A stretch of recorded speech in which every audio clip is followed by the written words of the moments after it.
Marilah kita berdoa. Inilah Tuhan yang menjadi kerinduan hati kami. Tuhan menyucikan hati kami yang kotor, yang penuh dengan dosa, menjadi putih seperti salju. Sebentar kami akan mendengarkan renungan firman Tuhan. Kiranya firman Tuhan itu mengubahkan kehidupan kami, supaya hidup kami boleh layak di hadapan Tuhan. Bantulah kami hamba-Mu yang akan menyampaikan sabda Tuhan. Urapi kami Bapa, supaya apa yang kami beritakan semuanya berasal dari Engkau dan menjadi berkat buat seluruh jemaat-Mu yang mendengarkannya di mana saja mereka berada. Bantulah seluruh jemaat-Mu yang mendengarkan supaya mereka boleh mengerti apa yang menjadi rencana Tuhan dalam hidup mereka. Terima kasih Bapa. Di dalam nama Tuhan Yesus kami berdoa dan mengucap syukur. Amin. Shalom.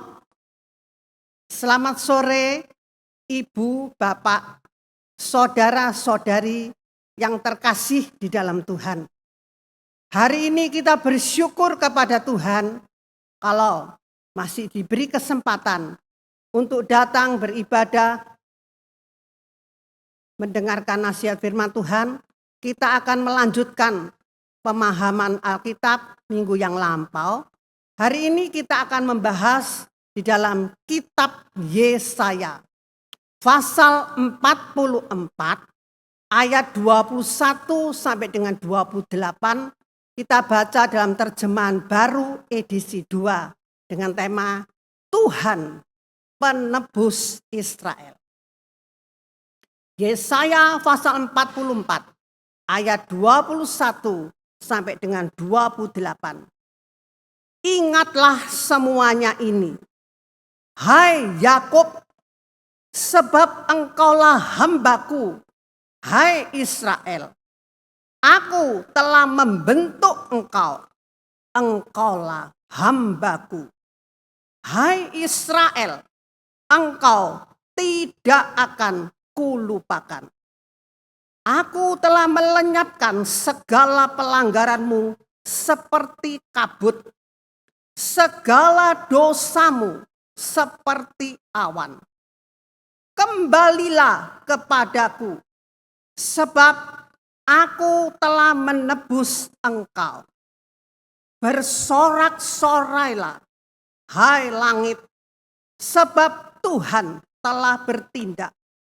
Bersorak-soraklah, hai rahim bumi. Bersoraklah dengan gembira, hai gunung-gunung, hai hutan, serta segala pohon di dalamnya. Sebab Tuhan telah menebus Yakub dan memperlihatkan keagungannya di Israel. Beginilah firman Tuhan, penebusmu, yang membantu engkau sejak dari kandungan. Akulah Tuhan yang menjadikan segala sesuatu, yang membentangkan langit seorang diri, yang menghamparkan bumi tanpa bantuan. Akulah yang meniadakan tanda-tanda peramal palsu dan mempermainkan tukang-tukang tenung, yang membuat orang-orang bijaksana gagal dan membalikkan pengetahuan mereka menjadi kebodohan. Akulah yang menguatkan perkataan hambaku dan melaksanakan rencana yang diberitakan utusan-utusanku. Akulah yang berkata tentang Yerusalem, baiklah ia dihuni, dan tentang kota-kota Yehuda, baiklah ia dibangun. Aku mau mendirikan kembali reruntuhannya. Akulah yang berkata kepada lautan yang dalam, jadilah kering. Aku akan mengeringkan sungai-sungaimu. Akulah yang berkata tentang Kores, dia gembalaku. Segala kehendakku akan ia genapi. Dengan mengatakan tentang Yerusalem, baiklah ia dibangun. Dan tentang bait suci, baiklah diletakkan dasarnya. Amin. Berbahagialah kita yang mendengar firman Tuhan, merenungkan serta melakukan dalam hidup kita sehari-hari. Kitab Yesaya pasal 44 ayat 21 sampai dengan 28 dibagi menjadi 2 bagian. Bagian yang pertama yaitu ayat 21 sampai dengan 23 tentang penutup atau kesimpulan. Sedangkan bagian yang kedua itu ayat 24 sampai dengan 28 itu membentuk perikop tersendiri yang menjembatani antara pasal 44 dan 45 dengan tema Tuhan pencipta dunia dan penguasa sejarah. Sekarang kita masuk dalam bagian yang pertama, yaitu ayat 21 sampai dengan 23, penutup atau kesimpulan. Ketika umat Allah dihukum oleh Allah, dibuang ke negara Babil, mereka merasa menderita, berkeluh kesah, seakan-akan Tuhan telah meninggalkan mereka. Oleh sebab itu, dalam ayat 21, ini merupakan pengulangan dalam Yesaya pasal 40 ayat 27. Ini diulangi beberapa kali. Yang pertama, dalam Yesaya pasal 40 ayat 27 dalam Bimka, jadi Israel, mengapa engkau berkeluh kesah?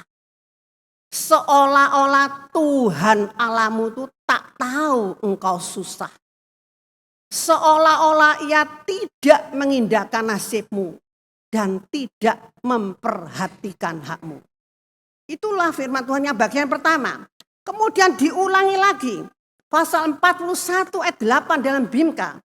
Tetapi engkau Israel, hambaku, umat pilihanku.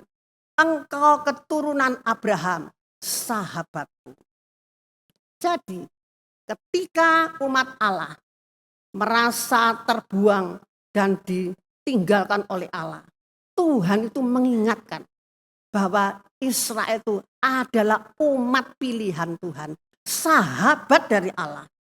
Diulang kembali dalam Yesaya pasal 43 ayat 1 dalam Bimka, Israel, beginilah kata Tuhan, akulah yang menjadikan dan membentuk engkau. Jangan takut, engkau pasti kuselamatkan. Aku telah memanggil engkau dengan namamu. Engkau adalah milikku. Maka Allah mengingatkan kembali berulang-ulang kali, menghibur umatnya di dalam pembuangan. Akhirnya yang keempat tercantum dalam Yesaya pasal 44 ayat 21 dan 22 dikatakan, ingatlah semuanya ini hai Yakub, sebab engkaulah hambaku hai Israel. Aku telah membentuk engkau, engkaulah hambaku hai Israel. Engkau tidak akan kulupakan. Di sini Allah berjanji mau tetap setia kepada umat pilihannya. Ayat 22 dikatakan Allah menggunakan bahasa yang sangat puitis untuk mengungkapkan hal ini. Aku telah melenyapkan segala pelanggaranmu. Seperti apa? Kabut, segala dosamu seperti awan, kembalilah kepadaku. Sebab aku telah menebus engkau. Itu dalam terjemahan baru edisi 2. Kalau di dalam terjemahan bahasa Indonesia masa kini dikatakan kesalahanmu itu kuhalau seperti awan, dosamu kuenyakan seperti kabut. Kata-kata ini berarti bahwa Allah telah mengampuni dosa-dosa umat Allah, umat Israel, dan akan menyelamatkan. Allah menghibur mereka di tempat pengasingan ketika mereka dalam penderitaan. Dengan syarat apa? Kembalilah kepada Tuhan yang setia itu tetap mengingat umatnya yang dalam penderitaan.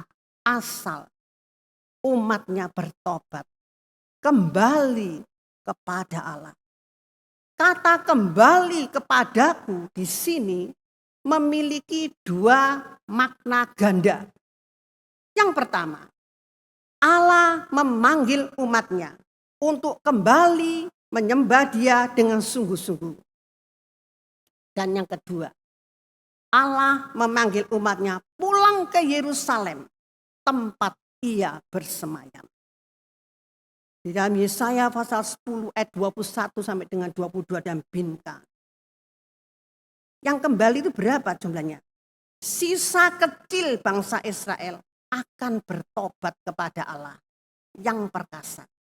Biarpun orang Israel sekarang sama banyaknya dengan butir-butir pasir di laut. Hanya beberapa saja yang akan kembali. Hukuman Tuhan sudah dekat. Dan memang pantas dan adil bangsa itu dibinasakan. Jadi yang akan kembali ke negara asal tidak banyak, hanya beberapa saja. Kenapa?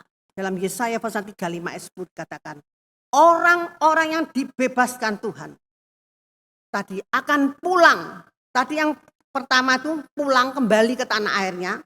Yang kedua ini pulang ke Yerusalem tempat Tuhan bersemayam. Orang-orang yang dibebaskan Tuhan akan pulang. Mereka masuk kota Yerusalem dengan sorak-sorai. Wajah mereka berseri karena sukacita abadi. Mereka akan bergembira dan bersukaria. Duka dan keluh kesah lenyaplah sudah. Jadi di sini Allah akan membawa mereka pulang. Yang pertama pulang ke negaranya yaitu Yerusalem. Dan yang kedua artinya pulang ke rumah Bapa di surga. Di dalam Yesaya pasal 43 ayat 1 dikatakan, hanya Tuhan satu-satunya yang menjadikan dan membentuk bangsa Israel. Tuhan menghibur umatnya di dalam pembuangan. Jangan takut. Engkau pasti akan kuselamatkan. Aku akan memanggil namamu karena engkau ada milikku. Kalau mereka kembali bertobat kepada Tuhan. Selanjutnya, ayat 23. Bersorak-sorailah, hai langit, sebab Tuhan telah bertindak. Bersorak-soraklah, hai rahim bumi.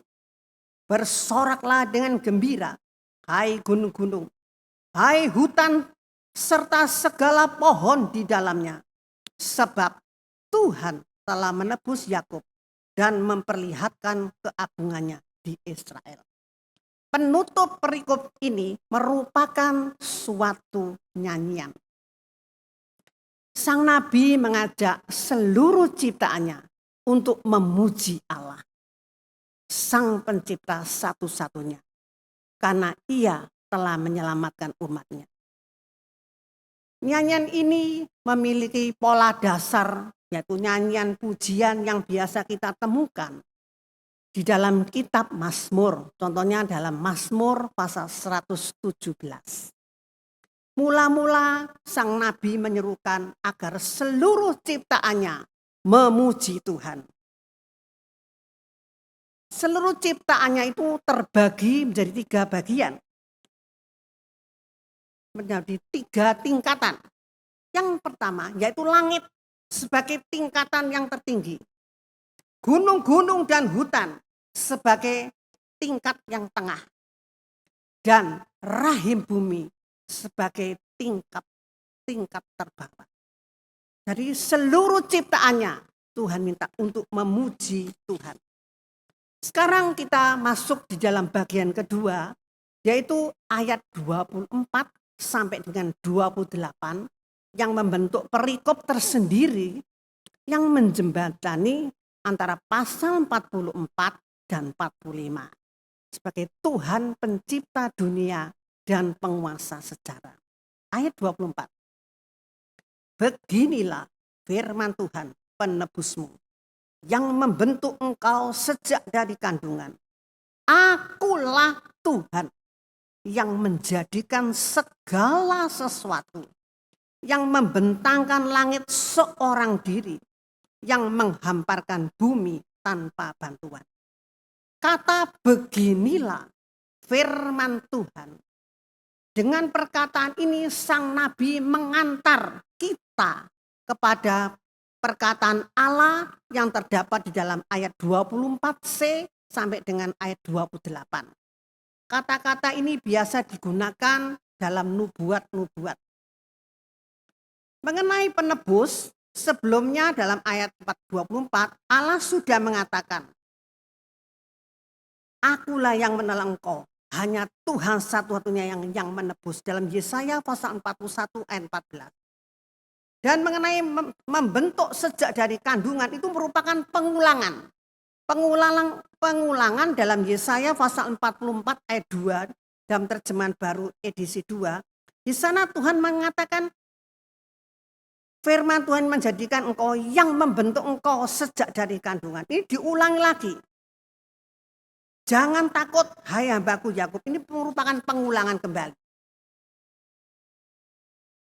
Kemudian dalam Yesaya pasal 43 ayat 11 dikatakan Tuhan yang membentuk bangsa Israel, katanya, akulah Tuhan, tidak ada juru selamat lain selain aku.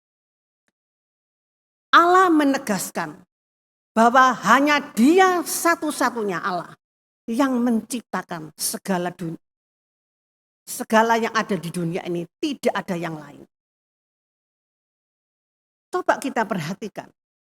Di dalam Yesaya pasal 40 ayat 12 dalam terjemahan baru edisi 2. Siapa yang menakar air laut dengan lekuk tangannya dan mengukur langit dengan jengkalnya, menakar debu tanah dengan sukat, menimbang gunung-gunung dengan neraca, atau bukit-bukit dengan timbangan?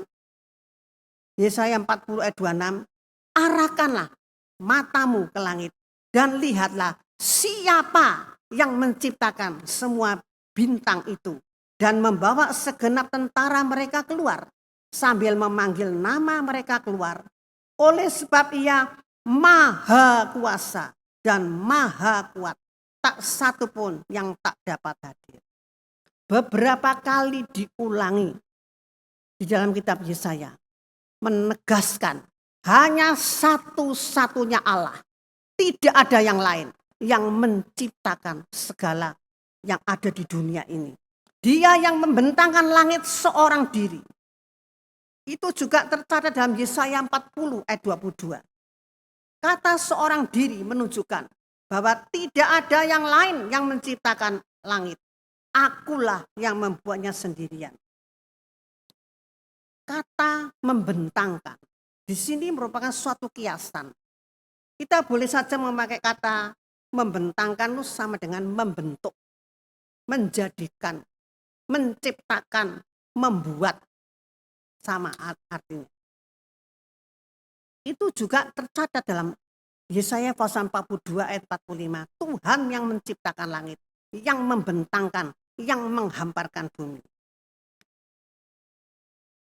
Selanjutnya, ayat 25. Akulah yang meniadakan tanda-tanda peramal palsu dan mempermainkan tukang-tukang tenung yang membuat orang-orang bijaksana gagal dan membalikan pengetahuan mereka menjadi kebodohan. Akulah Allah yang meniadakan tanda-tanda peramal-peramal palsu. Kata meniadakan berarti mencegah sesuatu itu terjadi. Di dalam Yesaya pasal 14 ayat 27, Tuhan yang Maha Kuasa sudah memutuskan untuk berbuat demikian. Ia merentangkan tangannya untuk menghukum dan tak seorang pun yang dapat mencegah.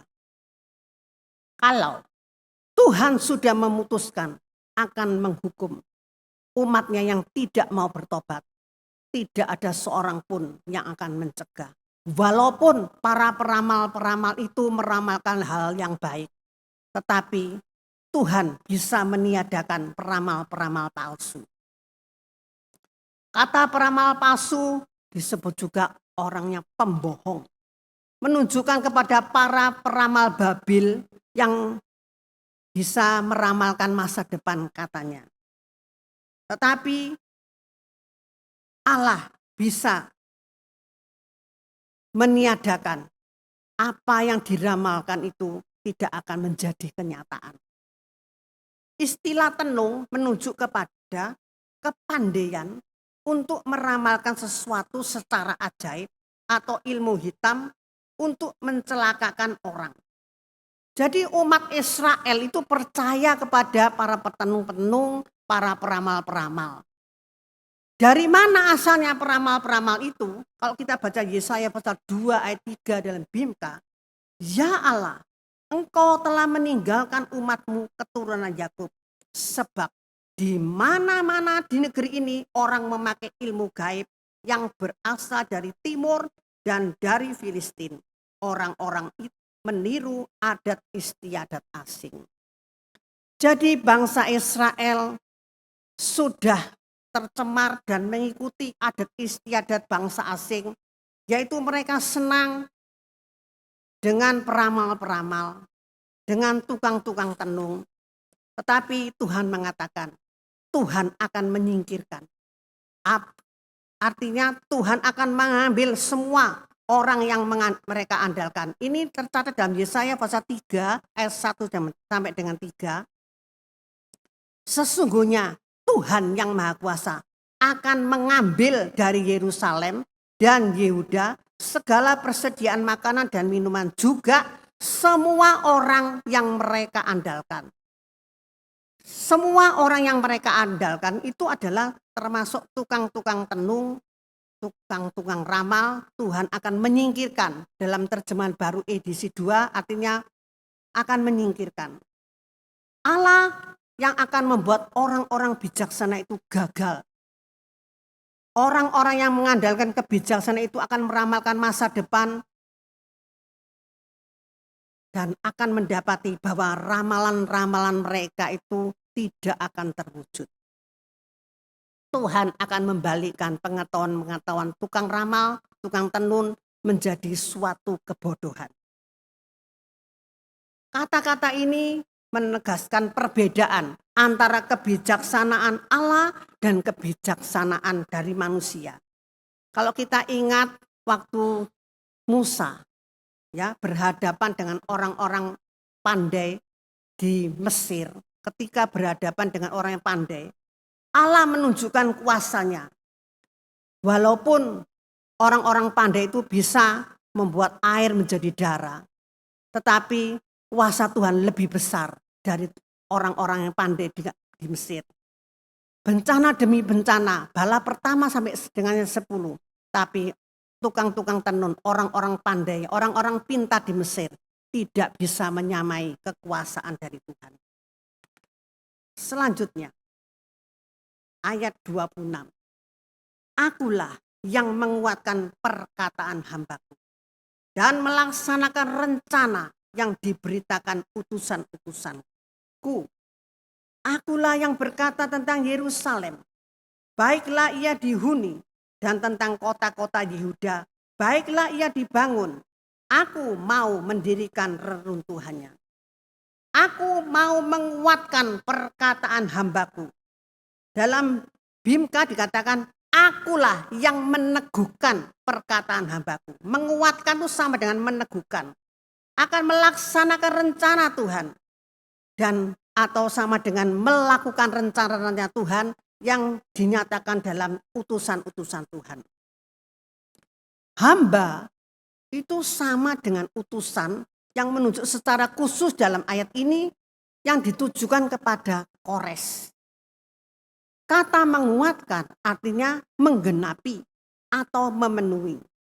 Jadi Tuhanlah yang menguatkan perkataan hamba-hambanya. Artinya Allah memastikan perkataan-perkataan hamba-hambanya itu akan terwujud. Kota Yerusalem yang telah menjadi reruntuhan karena ditaklukkan oleh tentara Babil. Namun Allah meyakinkan umatnya di tanah pembuangan di negeri Babil bahwa satu kali kelak mereka akan dibawa pulang ke Yerusalem dan Yerusalem akan dibangun kembali. Walaupun sudah runtuh, sudah rusak, Allah akan memulihkan kembali negaranya yaitu Yerusalem. Bukan Yerusalem saja, kota-kota di Yehuda juga akan dibangun. Di dalam Yesaya pasal 49 ayat 19 dalam BMK.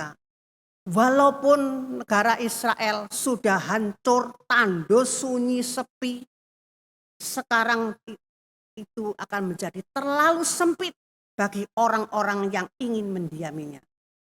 Dan orang-orang yang mau membinasakan engkau sudah pergi jauh.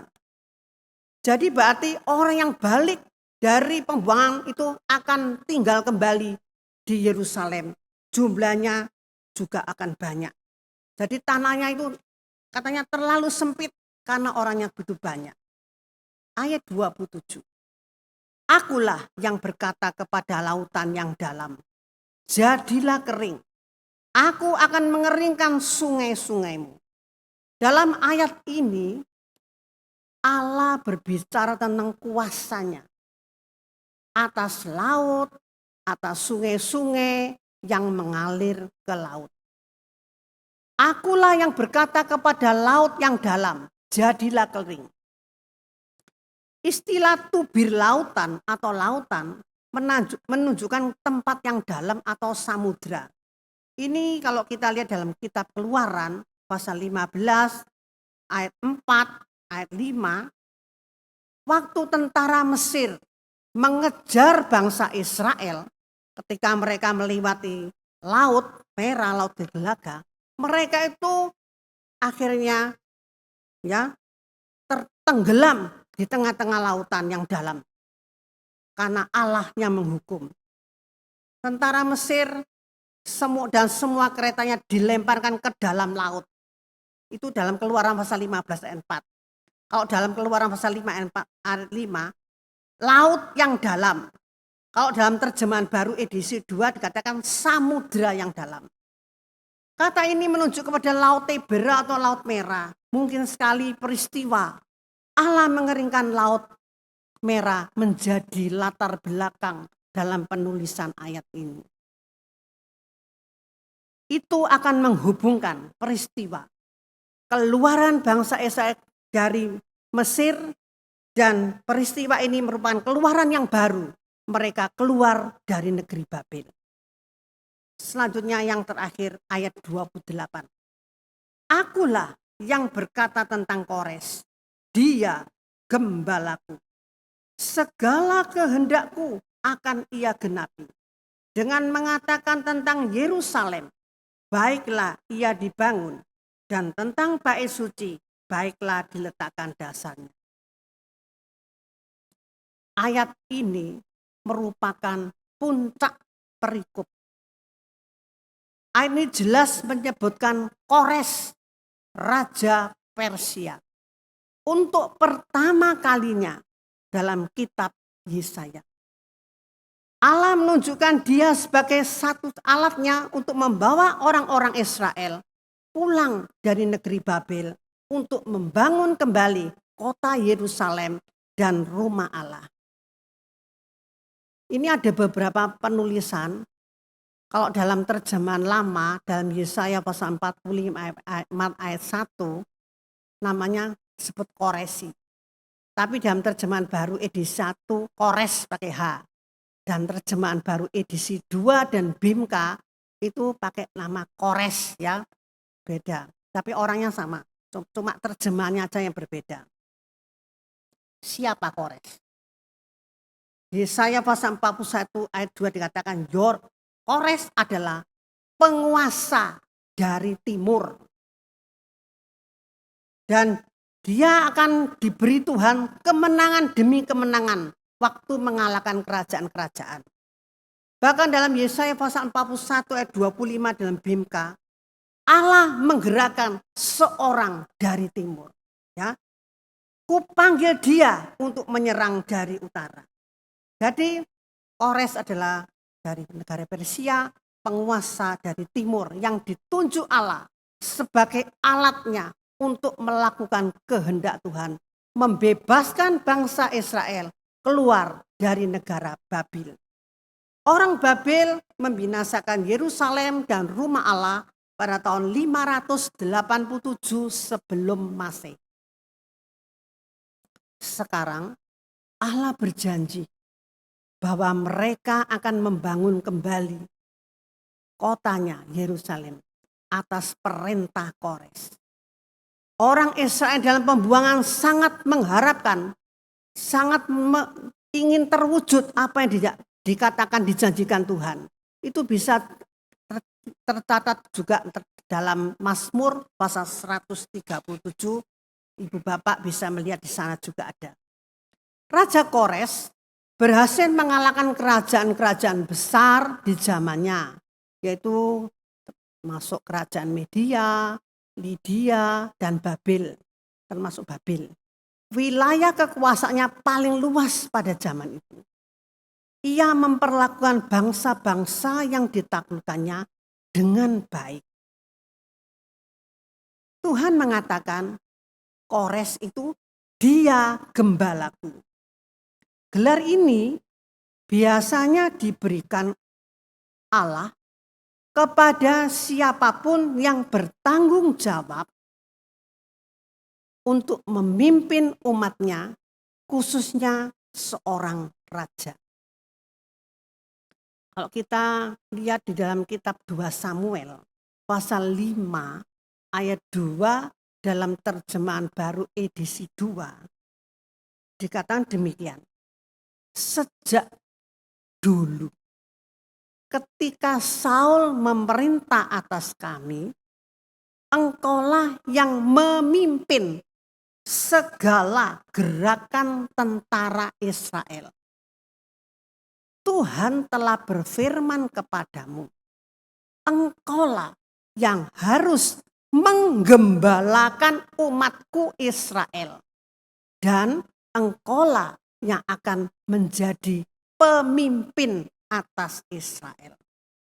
Jadi waktu itu Saul diberi tugas khusus oleh Allah sebagai gembala.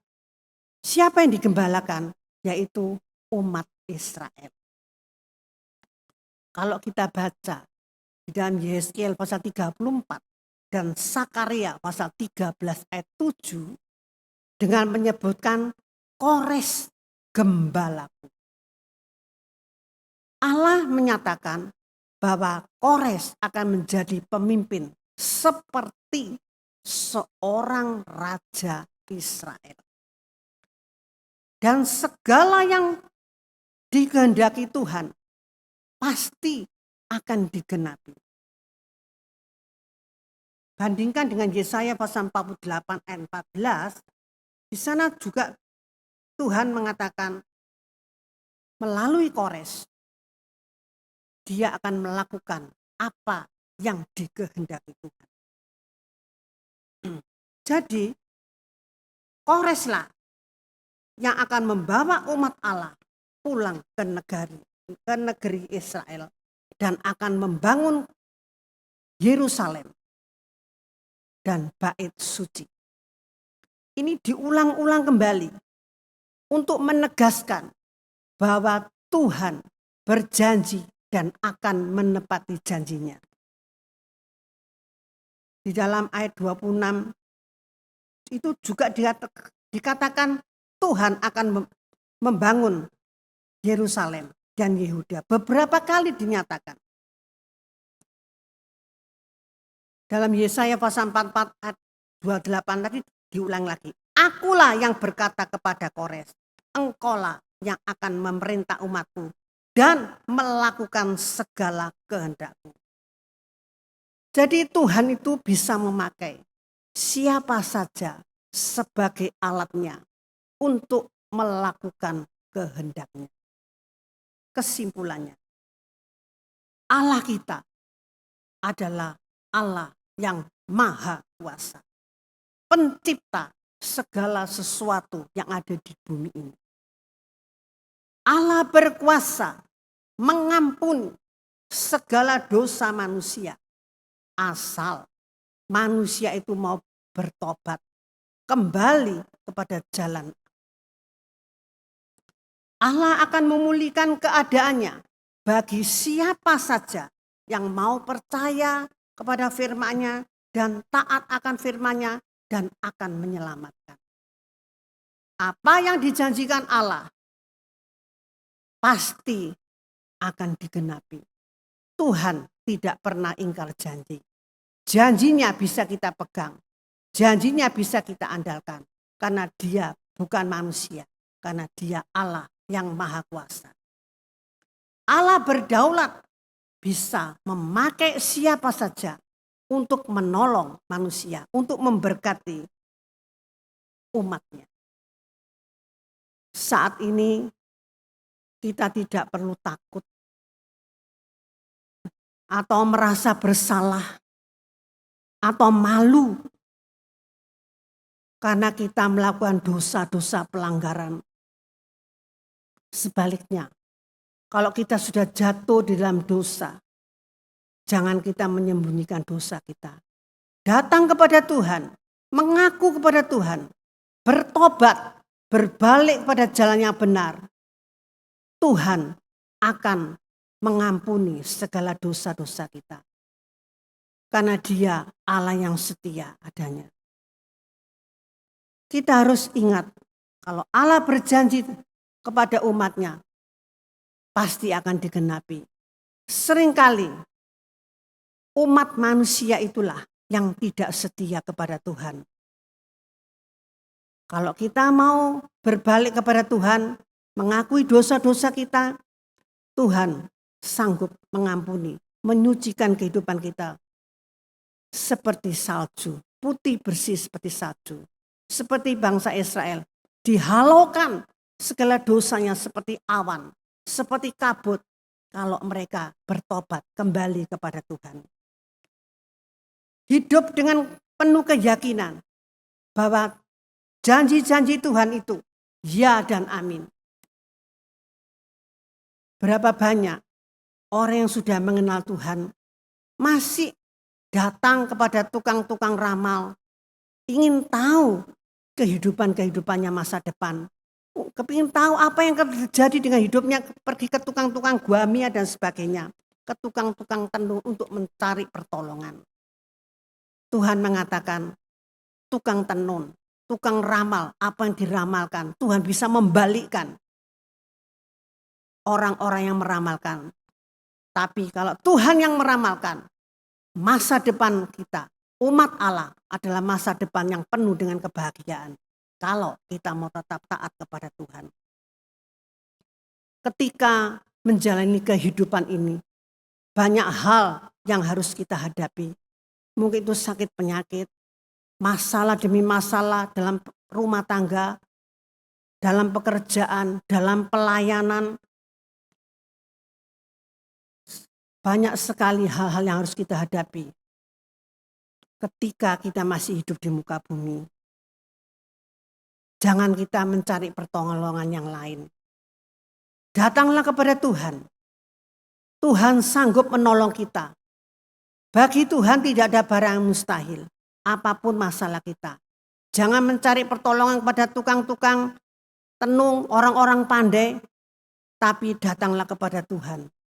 Dia bisa menolong kita dengan berbagai-bagai cara. Melalui alatnya, orang-orang yang dipakai Tuhan untuk membantu kita menolong apa yang menjadi keperluan kita. Mungkin dalam bidang ekonomi, mungkin sakit penyakit, Tuhan bisa memakai para dokter sebagai alatnya untuk menyembuhkan kita. Apapun yang kita hadapi saat ini, percayakan hidup kita, masa depan kita hanya kepada Tuhan. Amin. Mari kita akan berdoa. Terima kasih Tuhan, Allah kami di sorga. Malam hari ini kami mengucap syukur kalau kami sudah mendengarkan nasihat firman Tuhan. Tuhan, Engkau Allah yang maha baik, Engkau Allah yang maha kuasa, Allah yang berdaulat dalam kehidupan manusia. Sebagaimana umat Israel yang sudah jatuh dalam dosa, mereka harus menghadapi penghukuman, dibuang ke negara Babel. Di sana mereka menderita, di sana mereka berkeluh kesah, merasa seolah-olah Tuhan meninggalkan mereka. Tetapi Engkau Allah yang baik, Allah yang setia, sahabat kami yang baik.